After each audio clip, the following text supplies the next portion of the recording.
18 vezes. Esse é o número de vezes que o Lulinha, filho do presidente, entrou no Palácio do Planalto em apenas um ano e meio, bem no período em que ele era investigado por tráfico de influência dentro do governo do próprio pai. É isso mesmo que você acabou de ouvir: 18 registros de entrada no coração do poder.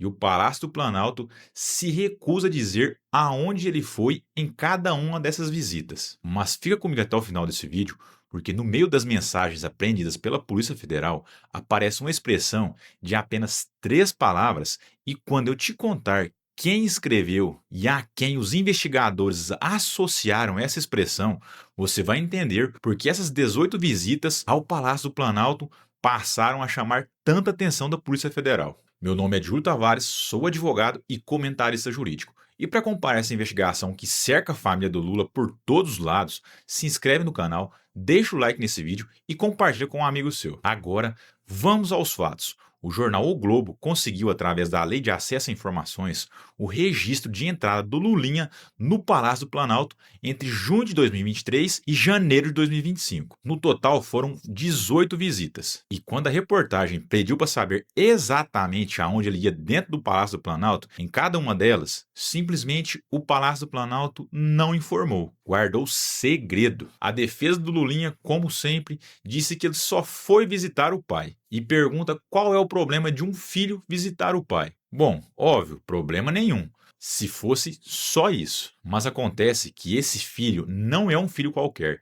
Esse filho é alvo de 3 inquéritos na Polícia Federal por suspeita de tráfico de influência dentro do governo. E aí, meu amigo, entrar 18 vezes no lugar onde se decide tudo no país deixa de ser uma visita de família e vira uma pergunta muito séria. E para você entender o porquê que esse vai e vem preocupa tanto, eu preciso te apresentar uma personagem central dessa história, a Roberta Luchinger. Guarde esse nome na sua cabeça. A Roberta é apontada pela investigação como lobista, dona de uma empresa de intermediações de negócios que funcionava dentro do apartamento dela em São Paulo. E adivinha com quem ela fazia negócio? Ela recebeu 1,5 milhões do careca do INSS, aquele preso como cabeça do esquema que roubou os aposentados. Esse dinheiro, 1,5 milhão, em 5 parcelas de 300 mil, era para viabilizar a venda de um remédio de cannabis para o Ministério da Saúde. Mas agora presta atenção, porque aqui você pode estar se perguntando: mas o que essa mulher tem a ver com 18 visitas do Lulinha ao Planalto? E é exatamente aqui que essas duas histórias se encontram. Essa mesma Roberta é a amiga pessoal do Lulinha. Foi ela que apresentou o Lulinha ao careca do INSS, segundo o depoimento dela na Polícia Federal. Isso foi ela mesma quem disse. Ou seja, a lobista do esquema e o filho do presidente eram muito próximos, e ela era a ponte entre o filho do presidente e o homem preso por roubar os velhinhos. E a Roberta, ela não circulava só com o filho do presidente, não.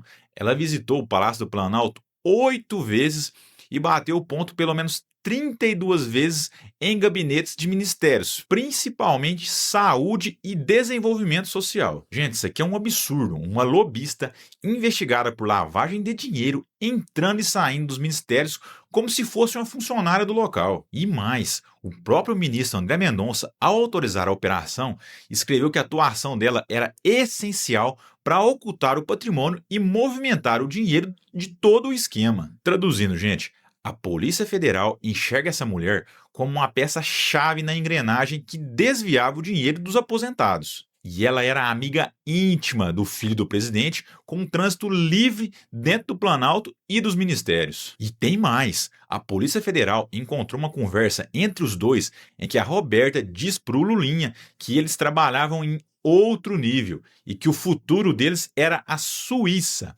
A Suíça, gente, o país dos bancos, do dinheiro escondido. Mas essa nem é a mensagem mais pesada dessa investigação. Porque em outra conversa apreendida, aparece a tal da expressão de 3 palavras que eu te prometi lá no começo. Quando o careca do INSS mandou uma das transferências de dinheiro, ele avisou o interlocutor dele que aquele valor era destinado, palavras dele, ao filho do rapaz. E segundo a Polícia Federal, o filho do rapaz seria justamente o Lulinha. Não sou eu que estou falando isso aqui, não. É a própria Polícia Federal. Ou seja, O operador do esquema que sangrou os aposentados, falando em mandar dinheiro pro filho do presidente da República. Agora, junta todas as peças. As 18 visitas ao Planalto, a amiga lobista que apresentou ele ao chefe do esquema, a conversa sobre a Suíça e o dinheiro destinado ao filho do rapaz. É claro quanta água, tá aí para todo mundo ver. E agora eu quero saber a sua opinião sobre esse caso.